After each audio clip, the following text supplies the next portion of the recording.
Hi everyone, in today's video I will show you how to create a boomerang effect in DaVinci Resolve. So let's get started.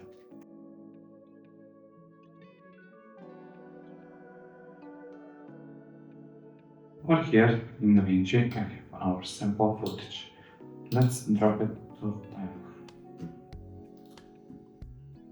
Extend it a little bit and we need to find where the action will begin. Let's cut it with the blade tool B up to here. We don't need this part for now. Let's select our clip, right click and retime control or control R. Scroll where the action will begin. So for my clip is here. And let's add a speed point.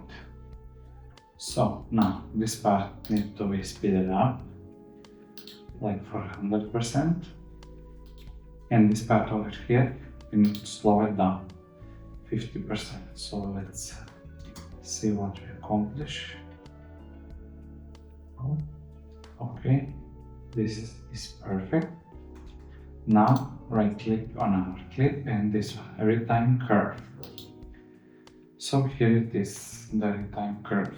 We need to select it and make it like this, graduate. It will not be sharp like before.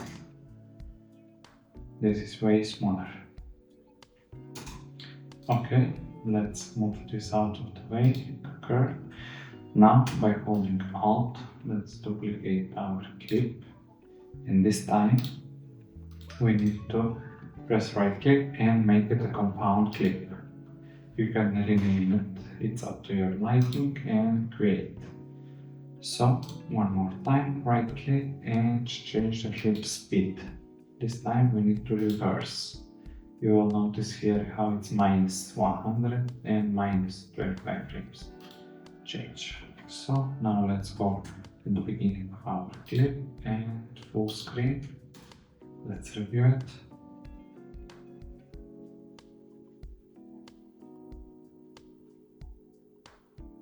Of course, you can make it a faster version, but this is only a tutorial how to do a boomerang effect in DaVinci Resolve. Thank you guys for watching and see you in the next video.